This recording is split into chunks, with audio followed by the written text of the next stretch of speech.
যে বা যারা আমাকে এই সময় পার্সোনালি আঘাত করছে তাদেরকে আর যাই করি কখনো মন থেকে আমি মাফ করব না। যাদের জন্য আমার চোখ থেকে এক ফোঁটাও পানি পড়ছে তাদেরকে তো নয়। Hello everyone, welcome back to my new another mini ব্লগটা অবশ্য আজকে আর মিনি নেই, একটু লং হতে চলেছে, বাট ভীষণ ইন্টারেস্টিং ব্লগটা। আজকে পুকুর থেকে অনেক মাছ ধরা হয়েছে অ্যান্ড ভুলবশত একটা বড় সড়ো জাপানি পুঁটি উঠেছে। মানে আমরা আশাই করিনি মাছটা কোথা থেকে এলো। যাই হোক, অনেক সময় অনেক মাছের মধ্যে থেকেও এরকম ভিন্ন ভিন্ন মাছ চলে আসে। তারপরে আব্বু আনলো বাজার থেকে চিংড়ি। বিশ্বাস করো, আমার চিংড়ি যে কি ভালো লাগে, চিংড়িটা দেখেই আমি ডিসাইড করে নিয়েছিলাম যে মাকে বলবো আজকে চিংড়ির মালাই করতে।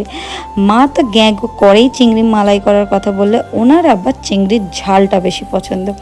যাই হোক, তারপরে বাজার থেকে এলো পরোটা, যেটা আমার জন্য আসেনি, বাট আমি কিন্তু ভাগ বসিয়েছিলাম। আর এই যে মহান ব্যক্তিকে দেখতে পাচ্ছেন, ইনি হচ্ছেন আমার ছোট মামা। এনার উদ্দেশ্য এনার পিঠটাকে মেরে এরকম দাগ করে দিতে হবে। ওপর আল্লাহর রহমে একটা ভালো স্কিন পেয়েছে বলে তাকে নিয়ে যা ইচ্ছা তাই করে। পিঠে এত পরিমাণ দাগ দেখছো তো, জাস্ট এক সপ্তাহ পরে এগুলো গন হয়ে যাবে উইদাউট কোনো ক্রিম মেখে। মানে ভাবতে পারছো এরা কি লেভেলের ভালো একটা স্কিন পেয়েছে। আর এই দেখো, যখন আমার মুড খারাপ থাকে তখন আমি ভুলভাল কাজকর্ম করি। এত বৃষ্টির মধ্যেও আমি গিয়ে আইসক্রিম খেলাম, বাট আমি প্রমিস করেছিলাম যে আমি আর আইসক্রিম খাবো না।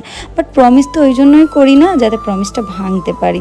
ইয়েস, দেন আবার আমি আইসক্রিম খেলাম রাত্রেবেলা। মানে আমার মাথাটা কী লেভেলের পাগল হয়েছে বুঝতে পেরেছো তো। বাট এবার আমি আর সেই ভুল করিনি, আইসক্রিমটা খেয়ে আমি কিন্তু একটু করে জল খেয়ে নিয়েছি। আর আমার মা দেখো কী লেভেলের একটা কালারিং আইসক্রিম এনেছে। অ্যান্ড দেন এরা হচ্ছে লুডো খেলাতে হেরে গেছে দুবার।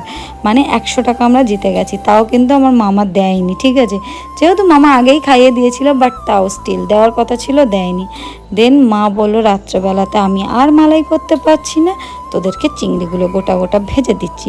আর আমার মামা কি অদ্ভুত পাবলিক দেখো, ওনার চিংড়িতে মন পুষবে না, তাই বলছে আমিই রান্না করছি আজকে, দেখ চিংড়ির থেকেও স্পেশাল ডিমের ঝাল। তো আমরাও বললাম করো, রান্না যখন তুমি করবে, কারোর তো কোনো কষ্ট নেই। বাবুসাবু হয়ে বসে পড়েছে রান্না করতে জন্য আর কী ভালো লাগে কি বলবো। বাট আরেকটা কথা এখানে বলে রাখি, অনেস্টলি রান্নাটা কিন্তু ভীষণ ভালো করে। কয়েকদিন আগে জামা